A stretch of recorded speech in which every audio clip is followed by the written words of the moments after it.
Alhamdulillahi Rabbil Alamin. Wassalatu wassalamu ala ashrafil mursalin Nabiyyina wa maulana Muhammadin wa ala alihi wa sahbihi ajma'in. Wa ashhadu an la ilaha illallah wahdahu la syarikalah. Wa ashhadu anna Muhammadan abduhu wa rasuluh. Salawatu rabbi wa salamu alaihi wa ala alihi wa ashabihi wa man sara ala nahjihi wa istanna bi sunnatihi ila yaumiddin. Alhamdulillah, puji syukur kita haturkan kehadirat Allah Azza wa Jal.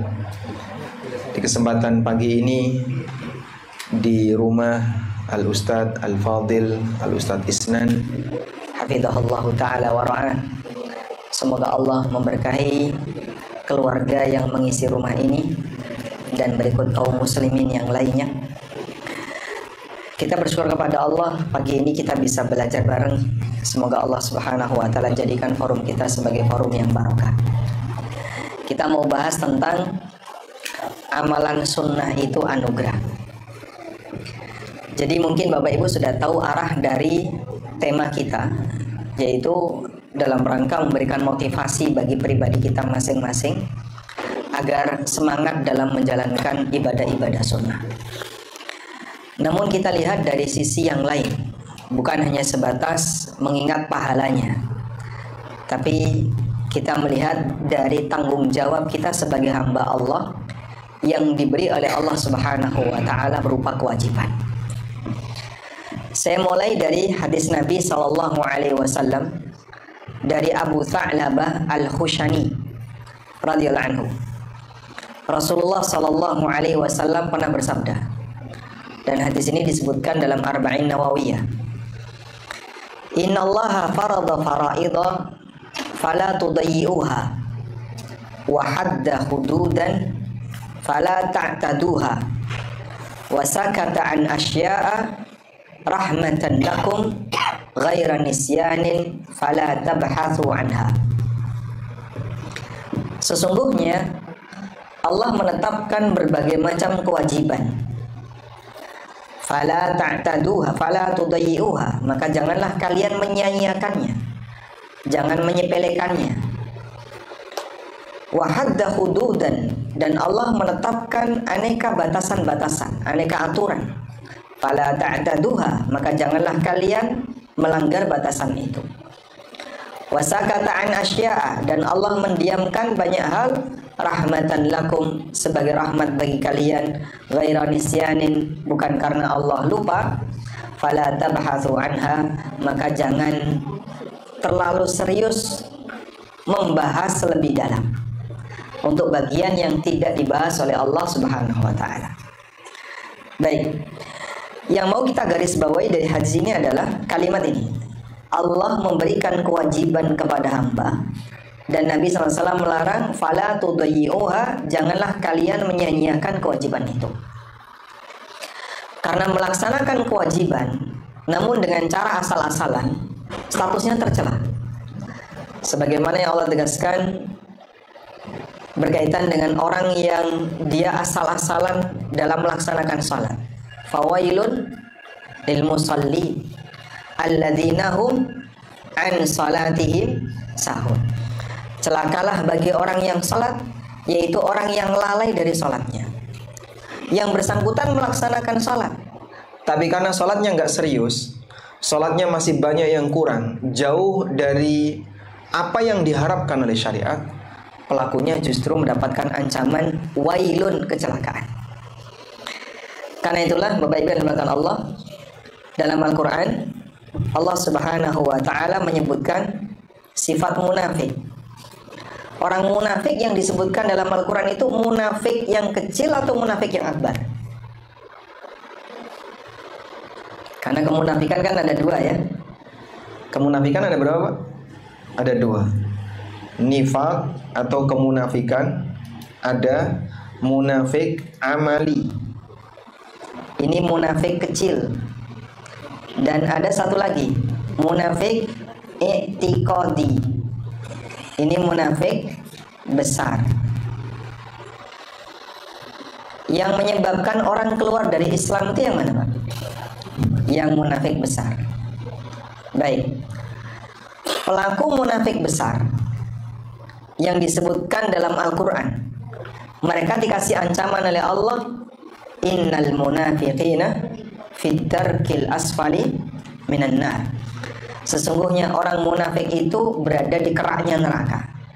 Dan itu ancaman yang berlaku bagi orang yang memiliki nifak i'tiqadi. Kalau nifak amali, hampir kita semuanya punya. Kita pernah berbohong, kita pernah berjanji tapi mengingkari.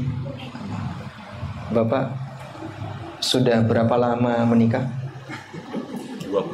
25 tahun baru ya, Insya Allah. Berarti sekarang nikah perak istilahnya. Selama 25 tahun itu sudah berapa kali membohongi istri? Jangan ditanya kayak gitu, ini gak sopan. Apakah dalam diri kita ada kemunafikan amali? Ada, masing-masing kita punya. Yang disebutkan oleh Nabi SAW, ayatul munafikina thalath. Tanda orang munafik itu ada 3. Kalau ngomong kadang berdusta, kalau berjanji suka belenjani, suka mengingkari janji, dan kalau diberi amanah dia khianat. Dari sekian amanah yang mungkin telah diberikan oleh perusahaan kepada Bapak Ibu, ada sebagian di antara kita yang mungkin teledor. Masuk kerja telat, keluar dari kantor sebelum jam pulang dan seterusnya. Itu kan sering ya. Nah, maka munafik amali mukmin memiliki. Besar kecilnya tergantung dari intensitasnya. Tapi kalau sampai pada tingkatan munafik i'tiqadi, nah ini nggak ada ampun. Inilah munafik yang menyebabkan pelakunya keluar dari Islam. Kalau sampai ada di antara muslim melakukan seperti itu, maka dia dihukumi sebagai non-muslim, keluar dari Islam. Yang ancamannya diberikan oleh Allah, innal munafiqina fid darkil asfali minan nar. Sungguhnya orang munafik itu berada di keraknya neraka. Baik. Mohon maaf untuk yang bapak-bapak bisa merapat ke depan.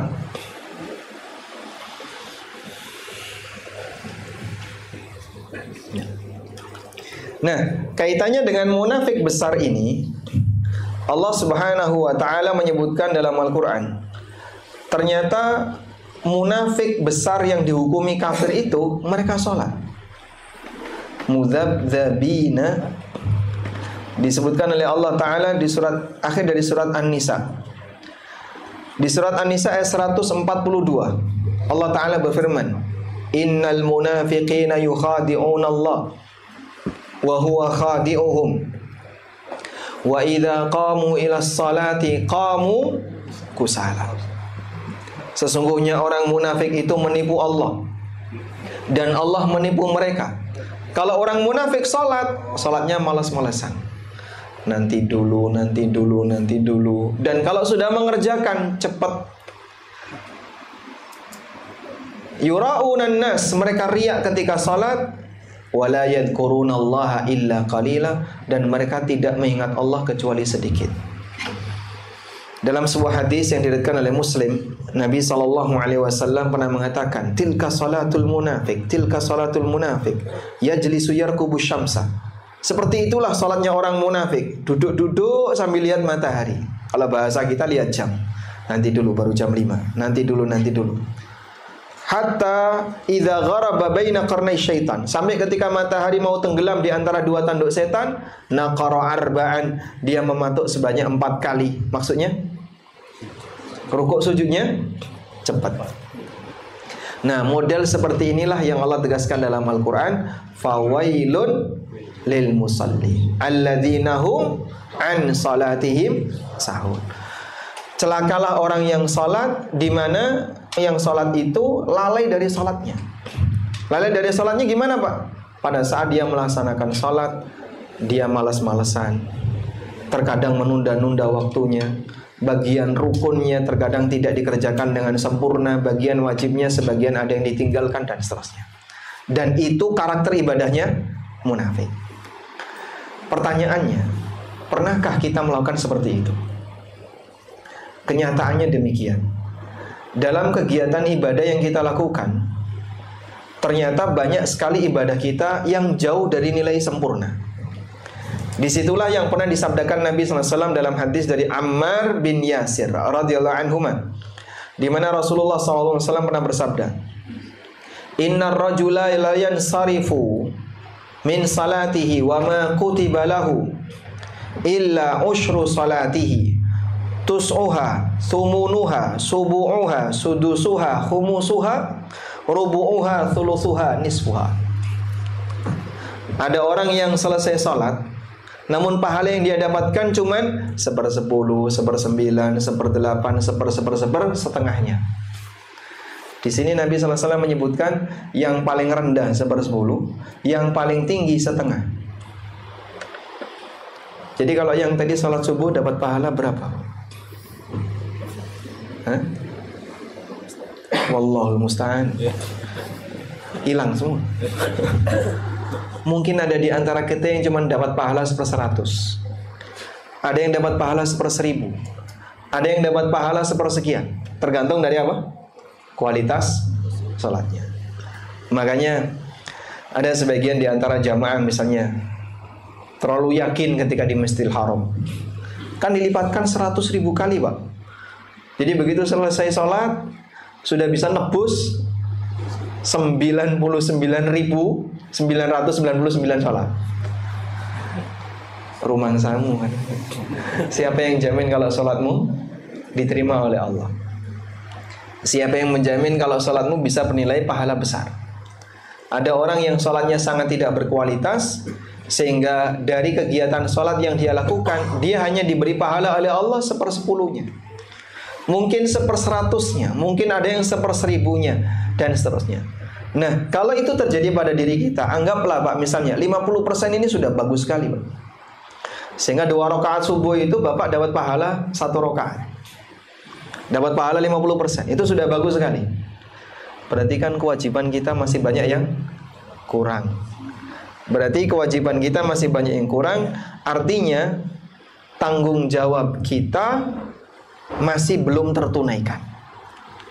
Ibarat Anda kerja, Anda dikasih kredit minimal 500 dan Anda baru setorkan 300. Anda baru setorkan 400. Sisanya itu gimana cara nutupinya?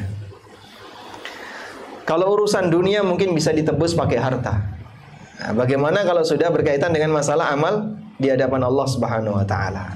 Nah, disinilah kita memahami bahwa amal sunnah bagi hamba itu disediakan oleh Allah dalam rangka menambal kekurangan amal wajib. Maka kita sebut amal sunnah itu anugerah, karena fungsi dari amal sunnah itu tujuannya adalah untuk menambal kekurangan dari amal wajib. Baik. Mungkin Bapak Ibu semuanya sudah pernah mengenyam kuliah ya, yang di situ ada persyaratan untuk bisa mendapatkan nilai minimal lulus. Kira-kira mata kuliah apa yang paling berat, Pak? Yang dari ITS mungkin bisa jawab. Kalkulus. Kalkulus 3. Ada di atasnya lagi, Pak, ada yang lebih berat dari kalkulus. Matematika teknik. Mata kuliah matek bikin matek. Baik. Untuk bisa dapat nilai C saja berat. Kalau minimal lulus adalah C, D belum bisa diterima. Minimal kamu harus dapat nilai C. Dulu kira-kira Bapak yang dilakukan apa, Pak? Tugas. Ya? Ngerjakan tugas. Jadi dosen memberikan alat bantu biar ini mahasiswa nanti kalaupun dia mengerjakan soal mungkin beresiko. Kalau cuma ngandalin ujian saja ya, ini sangat beresiko. Maka dosen ngasih tugas. Coba kamu kerjakan tugas ini, tugas ini. Tujuannya apa? Dongkrak nilai. Saya masih ingat itu salah satu mata kuliah yang dapat C, tapi saya pingin dapat B. Cuman saya nggak yakin waktu ngulang. Datang ke dosennya, bisa nggak saya dikasih tugas tambahan? Nah, dosennya bilang nggak bisa, sama dengan yang lain. Ya sudahlah, pokoknya gimana caranya biar saya bisa dapat B. Saya minta jaminan di awal. Alhamdulillah, karena mungkin beliau lihat saya kok melas banget, dikabulkan. Diktat yang disediakan, pokoknya kamu kerjakan semua soal di sini. Sehingga saya harus kerja lebih untuk bisa naik tingkat. Subhanallah. Ternyata teori ini berlaku dalam kegiatan agama kita. Dan saya masih ingat terus peristiwa pengalaman itu. Berarti amal sunnah itu memang anugerah. Andaikan Allah tidak sediakan amal sunnah, mungkin ketika kita menghadap Allah dan kita dihisab bagian yang wajib, banyak di antara kita yang gagal. Ya mungkin boleh disebut, kalau mata kuliah Anda nggak lulus, sholat nggak lulus, puasa nggak lulus, amal yang lain nggak lulus. Apa yang bisa diandalkan? Sementara bagian yang wajib ini, kalau kurang, yang bersangkutan diazab oleh Allah Subhanahu wa Ta'ala. Baik, sekarang apa dalilnya kalau amal sunnah itu bisa menambal kekurangan amal wajib? Hadis berikut ini. Hadis yang sangat ma'ruf, riwayat At-Tirmidzi dari sahabat Abu Hurairah radhiyallahu anhu, Nabi SAW bersabda. Mungkin ditambah ini kalau tiba-tiba suaranya jadi kecil.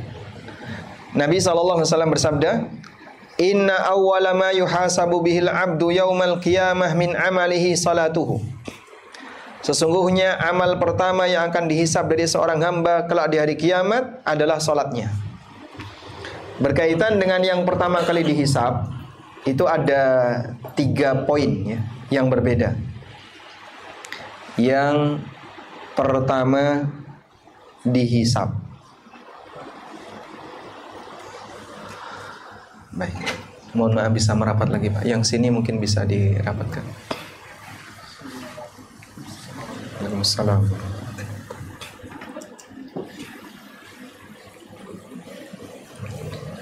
Ini boleh diisi? Ini. Mungkin boleh maju. Berikan kesempatan nyender yang usianya 60 ke atas ya. Jadi nyender itu identitas. Usia berapa? 60. Masya Allah. Silakan nyender Mas.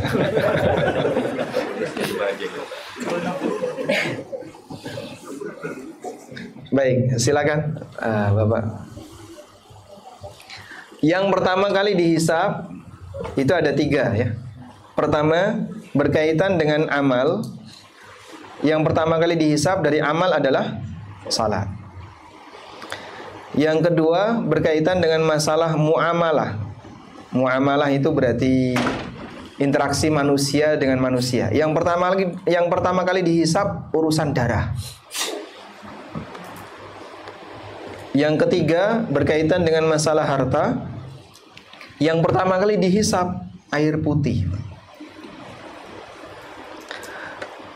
Nabi SAW pernah menyebutkan ketika hamba dihisab oleh Allah Subhanahu wa Ta'ala untuk hartanya, alam nusihha jismak wa nurwika min ma'in barid.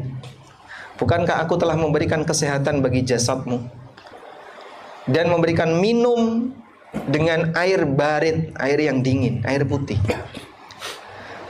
Jadi kira-kira kalau air putih aja dihisab, fasilitas yang ada di sini dihisab ya. Sehingga makin banyak fasilitas, nanti akan menjalani hisab yang lebih panjang. Baik, kita lanjutkan. Nabi SAW dalam hadis ini menyebutkan amal pertama yang akan dihisab besok di hari kiamat adalah sholat. Ketika sholatnya baik, maka dia akan beruntung. Dan kalau sholatnya rusak, maka dia akan rugi. Nah, di kalimat ini yang mau kita garis bawahi, fa in intaqasa min faridatihi syai'a. Kalau ada bagian amal wajib yang kurang, qala Rabbu tabaraka wa ta'ala, maka Allah Subhanahu wa ta'ala memerintahkan, unduru hal li'abdi min tatawwu'in. Perhatikanlah apakah hambaku punya amal sunnah, fayukammilu biha man taqasa minal faridah, sehingga bisa dipakai untuk memenuhi kewajiban yang kurang. Lalu kata Nabi SAW, fayakunu sairu amalihi ala dhalik. Dan amal-amal yang lain diberlakukan yang sama. Sehingga berkaitan dengan amalan yang pertama kali dihisab, sholatnya, wajibnya dulu. Amalan yang lain, wajibnya dulu, sunnah belakangan. Puasa wajibnya dulu. Zakat wajibnya dulu. Nah, kemudian baru setelah itu jika masih ada yang kurang, amal sunnahnya yang dipakai andalan untuk nutupi bagian yang wajib. Maka sang hamba punya kesempatan untuk nutupi kekurangan dari amal wajib dengan melaksanakan yang sunnah. Nah, selanjutnya kekurangan amal wajib seperti apa yang ditutupi dengan amal sunnah? Al-Mubarakfuri dalam syarah Sunan Tirmidzi, karena hadis tadi kan hadis riwayat Tirmidzi ya. Apa judul kitabnya Al-Mubarakfuri? Syarah Sunan Tirmidzi. Judulnya Tuhfatul Ahwadhi. Beliau mengatakan, qala al-Iraqi, kata Iraqi, yuhtamalu ayyurada bihi man taqasa min furudiha wa syurutiha wa yuhtamalu ayyurada ma taraka min al-fara'idi ra'san falam yusallihi fayu'awwidu anhu min at-tatawwu'. Ada dua makna amal wajib yang kurang. Makna yang pertama, yang dimaksud amal wajib yang kurang di sini adalah ketika dia melaksanakan amal wajib, bagian rukun, bagian kewajiban, bagian amal-amal gerakan, masih banyak yang kurang. Mungkin wudunya ada yang kurang, mungkin gerakannya ada yang kurang, bacaannya ada yang kurang, dan seterusnya. Ini makna yang pertama. Makna yang kedua adalah ayyurada ma taraka minal faraid. Atau makna yang kedua adalah dia sama sekali meninggalkan amal wajib itu. Enggak sholat, enggak puasa, enggak bayar zakat. Maka yang seperti ini bisa ditutupi dengan amal sunnah. Baik. Jika dua pendapat ini benar dari apa yang disampaikan oleh Al-Iraqi, makna ada amal wajib yang kurang, ada dua kemungkinan. Satu, dia mengerjakan namun tidak sempurna. Makna yang kedua adalah dia meninggalkan 100%. Maka amal sunnah bisa berfungsi untuk menutupinya. Baik. Dari sinilah kalau ada pertanyaan, bagaimana solusi jika ada orang yang meninggalkan sholat selama bertahun-tahun dengan sengaja? Kemudian dia bertobat. Jadi misalnya dulu waktu masih SMA, dulu waktu masih SMP, dia sering nggak sholat. Setelah itu dia bertobat. Kira-kira solusi yang harus dilakukan apa, Pak? Apa solusi yang harus dilakukan? Apakah sholat yang dia tinggalkan selama sekian tahun perlu diqadha? Jadi misalnya ada orang yang dari balik sampai lulus sekolah, dia baru tobat setelah kuliah, dia nggak sholat. Anggaplah misalnya selama 6 tahun dia nggak sholat. Setelah dia bertobat, solusi apa yang harus dia lakukan?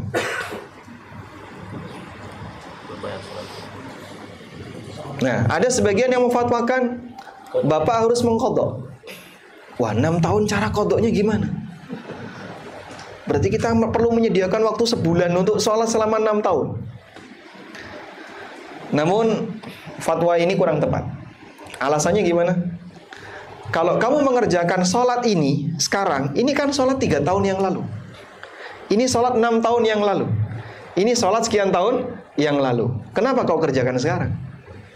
Jangankan sholat sekian tahun yang lalu, sholat subuh kemarin dikerjakan hari ini sah nggak, Pak? Kenapa? Waktunya sudah habis.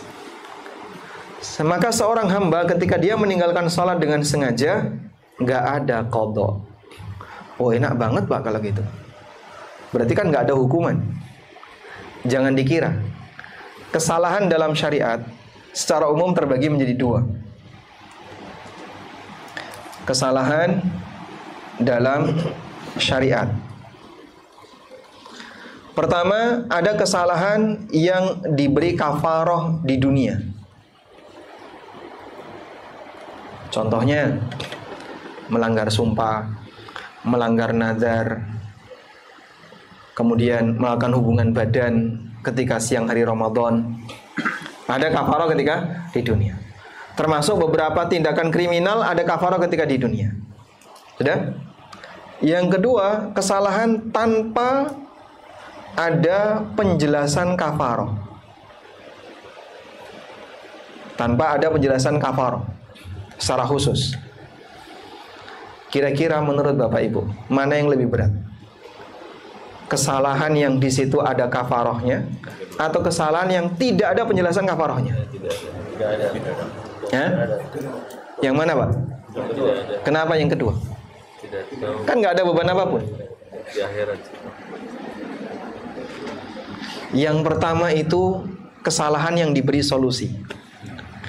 Yang kedua, Allah nggak ngasih solusi dalam bentuk amalan khusus. Maka kalau yang pertama, begitu dia melakukan solusinya, bebannya selesai. Terus kewajiban apa yang harus saya lakukan? Anda kerjakan kafarah, selesai sudah. Sehingga orang meninggalkan atau melanggar sumpah, dia bisa bayar kafarah. Tanggung jawabnya selesai. Tapi kalau yang kedua, nggak ada jaminan dosamu dihapuskan. Dan bisa jadi akan ada azab yang lebih berat yang diterima oleh sang hamba jika dosanya tidak diampuni oleh Allah. Maka kira-kira yang lebih berat yang mana? Yang kedua. Nah, meninggalkan sholat itu yang kedua. Jadi apa kafarahnya meninggalkan sholat? Amalan apa yang bisa menggantikan orang yang meninggalkan sholat? Tidak ada. Nah terus gimana Pak? Berarti kan nggak ada qadha. Nah disinilah qadha sholat yang dijelaskan oleh Nabi SAW itu hanya berlaku bagi yang lupa atau ketiduran. Artinya tidak sengaja. Sehingga meninggalkan sholat yang perlu diqadha hanya berlaku untuk kegiatan meninggalkan sholat yang tidak disengaja. Sebagaimana sabda Nabi SAW, "Idza maridal abdu aw safara."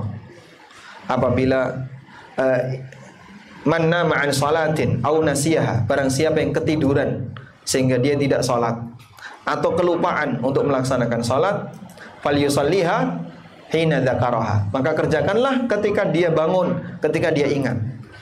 La kafarata lahu illa hiya. Tidak ada kafarah baginya kecuali kesempatan itu. Bapak bangun kesiangan, begitu bangun matahari sudah terbit. Sudah? Apakah dia meninggalkan sholat? Iya, tapi tidak sengaja. Lain halnya kalau alarm udah bunyi, dia bangun, dia matikan, tidur lagi. Nah itu meninggalkan sholat, karena tadi dia sudah bangun. Tapi kalau dia tidur, dia nggak sama sekali nggak terasa. Alarm bunyi nggak terasa, saking capeknya. Begitu bangun matahari sudah terbit, apa yang dia lakukan? Segera sholat. Ini kafarah untuk kegiatan meninggalkan sholat tanpa sengaja. Maka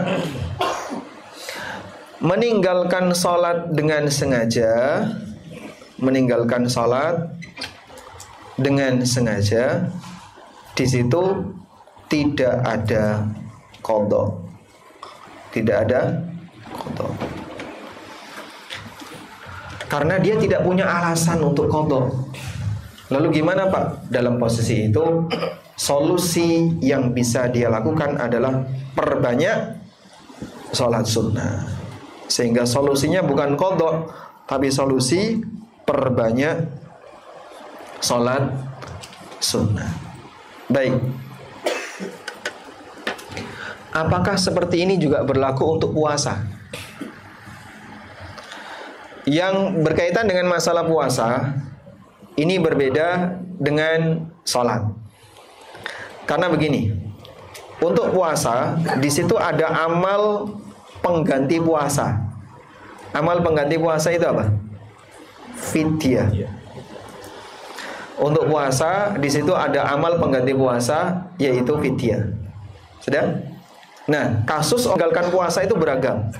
Satu, meninggalkan puasa